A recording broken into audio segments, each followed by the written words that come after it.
introduction and the very timely endorsement. To the Board of Trustees, Mr. Shilley and Mr. Bearden, assembled administrators and faculty, to the parents and family members of the class of 2016, welcome to this ceremony that we've waited so long for. And to fellow graduating seniors, I look forward to getting to know each of you even more as we spend the next 10 hours together from now until the end of the senior all-night party.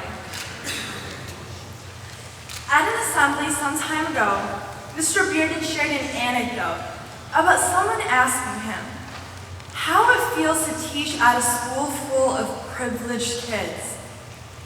After admitting that he was initially offended, he confirmed to the student body that we are privileged, and then extended a bit on what he meant by that. Mr. Bearden's short speech that day echoed within me for many days afterwards. I thought about his speech again when I volunteered at a public elementary school in Atlanta, Georgia, where 100% of the students rely on their school's free lunches and have no access to soap or paper towels, which I, for one, definitely take for granted. I thought about Mr. Bearden's speech again in Mr. Kenny's Rash class, where we watched a movie about a broken Detroit, where it's more likely for kids to come home from school with drugs than with books, where nearly half the adults are functionally illiterate. I thought about what Mr. Bearden said again while scrolling through Facebook, and ran into an article about an American-born girl whose parents not only refused to let her attend high school, but also forced their daughter into becoming a teen bride in Palestine. I know many of you here share with me one of my strongest beliefs, and that is every child in this world is entitled to a quality education. As Country Day students, we have so much more than that.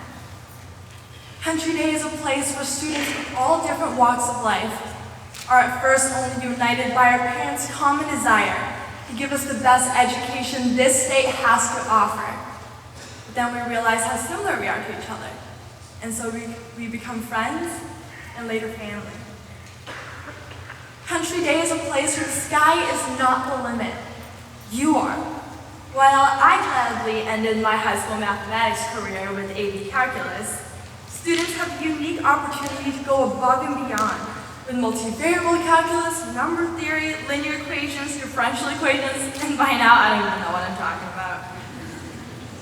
Students can also explore their passion in art and literature by taking Mr. Sadler's creative writing course, make jewelry and medals with Mr. Masuda, or rediscover themselves as actors and actresses, whether it's in an intimate space like the Black Box or a beautiful auditorium that I often take for granted, the PAC. Country Day is a place where, again and again, we are pushed out of our comfort zones. In the beginning, I honestly hated the sports requirement. I had never been athletic, struggled through middle school PE, so I would have never thought that today I would be so grateful for the Blue Point requirement. Country Day forced me to find my sport, learn what it means to be part of a team, and allowed me to gain a group of amazing friends that I would have never gotten to know without track. But most importantly, Country Day is a place where some of the best people show up to every morning. The class of 2016, sitting on the left or right of you right now, or the people who FaceTime you till 3 a.m., listen to you complain about that one teacher who just makes you cringe whenever you log onto my backpack. And of course, shared an amazing senior spring break with you. And I'm pretty sure the fact that we won field day 2 years in a row makes us the best class in Country Day history. And the faculty, to so many, you are not just educators, but also mentors, anchors, and second parents.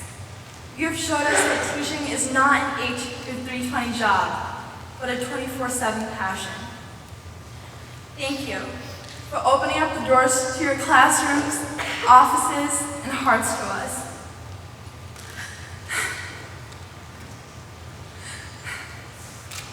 And last but certainly not least, our parents. You could have done so much with the Country Day tuition, but instead you chose to invest it in us. Thank you for making the last 4 years tonight and our futures possible. So I'm not going to tell you that you're going to live your life, look back on Country Day, and realize that these were the best 4 years of your life. Because that would just be not true and sad.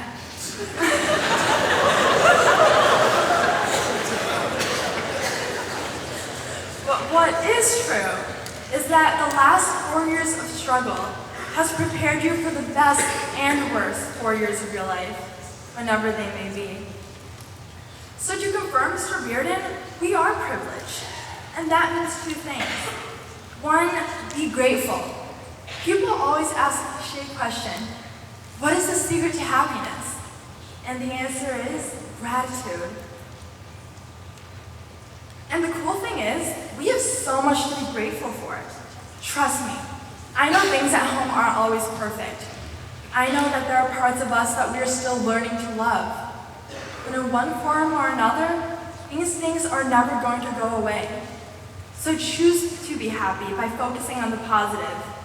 Because yes, things can always be worse.